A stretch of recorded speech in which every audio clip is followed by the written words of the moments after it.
Bhí beirt fúntóra agam agus mé sa séú rang ar scoil, Miss McGrath agus Miss O'Grady, agus thug siad an inspirad go Joe dom. An rud a rinne siad ná thug siad gus a curriculum difriúil, ar rinne siad rudí difriúil leis an curriculum a thugusteach cultúr na hÉireann go dtíon seo mar range. Thíligh sé sin go raibh mar ag déanamh dáanta, ag fálam árán, ag cruthú alín, agus ag duling le cultúr na hÉireann agus leis an Gaeilge i mbealach nach raibh déanta agam go dtí sin. Níor tógu le Gaeilge mé agus ní raibh mé an Gaelscoil, mar sin ní raibh anna cheangal agam leis an teanga. Go dtí sin nó fiú le cultúr na hÉireann, ach thar an bhliain sin dachraigh chuilerad, dás passion anm, agus grá don teanga, agus grá don tír, agus tuiscin nua ar cad is bríle bheith éireannach.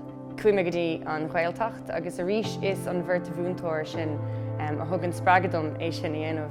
Tá is mar scríbhneoir cónathe in DCU im Mbliana, agus sin mo fust lá aimimstre den bblion seo. Mo chud cóirde labhraíonn Gaeilge leo, tá tuiscin agam ar árán, agus ar stair, agus ar lug animneacha, agus annach chud rudí difriúla. Nach meic im a héal marach na múntóirí sin.